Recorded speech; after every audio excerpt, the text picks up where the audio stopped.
This is Orphan. It's a horror movie that was released in 2009. But did you know it's based on a true story? The movie tells the story of a couple who adopts a 9-year-old girl who isn't exactly who she appears to be. The real story begins with Klara Morova. She was an intern at a university when she met a 13-year-old girl who had been abused in a juvenile center from where she claimed to have escaped. The girl was looking for a new home where she was loved and cared for, so Klara took her in to live with her 2 children, a decision that would change her life for worse. At first, everything was great. Klara had unofficially adopted the orphan girl, but the real nightmare began when the girl began to feel jealous of Klara's children. The orphan girl attempted to turn Klara against the little ones, accusing them of breaking things around the house that she herself was responsible for. So she convinced Klara that the children should be kept in a cage in the basement. And she also ordered their abuse, burning with cigarettes, being forced to bathe in ice water, and even cutting off pieces of their flesh and eating it. She was so obsessed with seeing the children in torment that she installed a camera system in the basement so she could watch them at all times. This was a big mistake for her, but a savior for the children. A neighboring family had purchased a similar surveillance system to monitor their newborn baby, but when they tried to use it, they kept seeing an error message and picked up a signal from the house next door instead.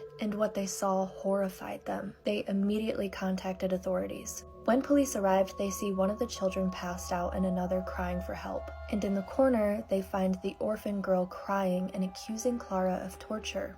At the hospital, one of the children passed away, but the other survived. And thanks to their testimony, the truth about the orphan girl came to light. And that was that she was actually a 33-year-old woman. Barbara Skrylova. She suffered from hypopituitarism, a condition that decreases hormone production, which is what allowed her to look like a 13-year-old girl. But after her arrest, she was able to escape, and when a 13-year-old boy of Czech parents went missing, Barbara stepped up to pose as him. It's believed that the parents helped her pose as their son until she was eventually able to run away again, until she was finally caught.